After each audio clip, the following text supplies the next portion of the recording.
Hi hello my dear friends, welcome back to my channel. ಎಲ್ಲರಿಗೂ ನಮಸ್ಕಾರ. ವೀಕ್ಷಕರೇ, ಮೊನ್ನೆ ಡಿಸೆಂಬರ್ 7, 2025 ನಡೆದಿರ್ತಕ್ಕಂಥ ಕರ್ನಾಟಕ ಟೀಚರ್ಸ್ ಎಲಿಜಿಬಿಲಿಟಿ ಟೆಸ್ಟ್, ಅದು ಫೈನಲ್ ಕೀ ಆನ್ಸರ್ಸು ಮತ್ತು ರಿಸಲ್ಟ್ ಕೂಡ ಬಿಟ್ಟಾಯಿತು. ಅದು ಆದಮೇಲೆ ಇವಾಗ ಬೇಕಾಗಿರ್ತಕ್ಕಂಥದ್ದು ಪಾಸ್ ಆಗಿರ್ತಕ್ಕಂತಹ ಅಭ್ಯರ್ಥಿಗಳಿಗೆ ಸರ್ಟಿಫಿಕೇಟನ್ನು ನೀಡ್ತಕ್ಕಂಥದ್ದು. ಸರ್ಟಿಫಿಕೇಟ್ ಬೇಕಾಗಿರುತ್ತೆ. ಆ ಸರ್ಟಿಫಿಕೇಟನ್ನು ಇಲ್ಲಿ ನೀವು ನೋಡ್ತಾ ಇರ್ಬೋದು.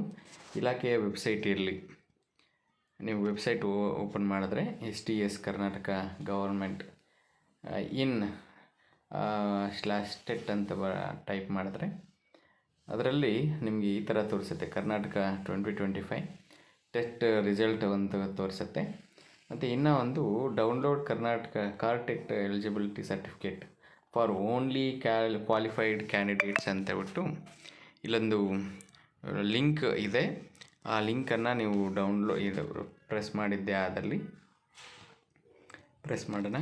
ಓಕೆ, ಈಗ ಅಪ್ಲಿಕೇಶನ್ ನಂಬರು ಮತ್ತು ನಿಮ್ಮ ಡೇಟ್ ಆಫ್ ಬರ್ತನ್ನು ನೀವು ಹಾಕಿ ಸಬ್ಮಿಟ್ ಕೊಟ್ಟಿದ್ದೆ ಆದಲ್ಲಿ ನಿಮ್ಮ ಒಂದು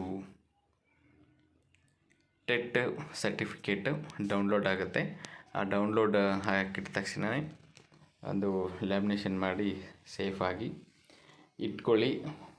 ಅದು ನೇಮಕಾತಿ ಸಂದರ್ಭದಲ್ಲಿ ಈ ಟೆಟ್ ಸರ್ಟಿಫಿಕೇಟು ಕೂಡ ತುಂಬ ಅವಶ್ಯಕವಾಗಿರುತ್ತೆ. ಅದು ಕೂಡ ಒಂದು ಡಾಕ್ಯುಮೆಂಟ್ ಆಗಿರುತ್ತೆ. ಅದಕ್ಕೋಸ್ಕರ ಅದನ್ನು ನೀಟಾಗಿ ಇಟ್ಕೊಳ್ಳಿ ಅಂತ ಹೇಳ್ತಾ ಫ್ರೆಂಡ್ಸ್, ಈ ವಿಡಿಯೋನ ಮುಗಿಸ್ತಾ ಇದ್ದೀನಿ. ಧನ್ಯವಾದಗಳು.